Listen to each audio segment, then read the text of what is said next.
the fighting would stop. In desperate battles on the western side of the canal, Egypt had lost hundreds of men. Two of its senior commanders, Brigadiers Ahmed Aboud al-Zumur and Ibrahim al-Rifa'i, had died in the fighting.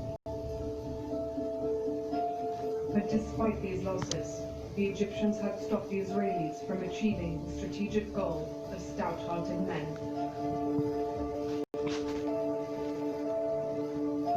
Today, just south of the city of Ismailia, Israeli tanks remain, at the point where their advance was stopped in its tracks. At that point, the Cairo-Suez road had not been cut, and neither the Third nor the Second Army was besieged. But then, who said anything about Israel respecting UN Security Council resolutions?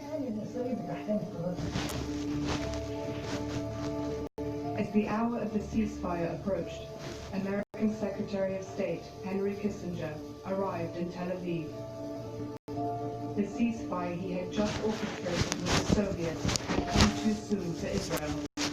They were desperate to fight on to consolidate their position.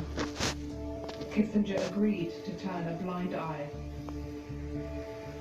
We can say that Israel had a greater interest in the ceasefire and not kicking in right at that moment, but it still had work to do, still territory it wants to capture. As morning broke on the 23rd of October, Israeli forces went into action as though no ceasefire existed. Two armored divisions, commanded by Generals Abraham Adan and Kalman Magan, raced southwards, bypassing Egyptian resistance points in a dash towards Suez.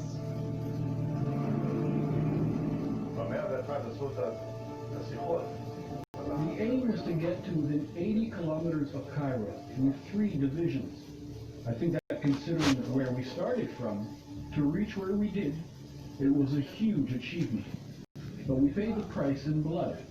In my battalion, 67 of my soldiers were killed, almost 100 injured. By nightfall on the 23rd, the Israelis had managed to cut the Cairo-Suez road and bypass Suez City to reach the port of Adabiya. The Egyptian Third Army, dug in on the eastern side of the canal, now found itself under siege, surrounded by Israeli troops on every side. There was a state of bewilderment and fear of the 1967 scenario, that what happened in June 67 would happen again, and now we are at their mercy. In New York, at 11 p.m. Middle Eastern Time, on the 23rd of October, the reconvened Security Council issued Resolution 339. It called for a new ceasefire to go into effect at 7 a.m. the following day. But again, Israel was to break this second ceasefire. Their main target was a big city, the conquering of a big city, either Ismailia or Suez, a city with a big name. They were fighting more of a media battle, but at the same time, they wanted to achieve a big political goal.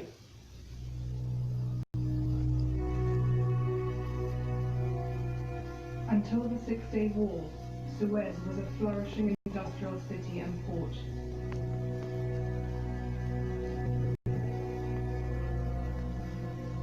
But after 1967, the city found itself on the front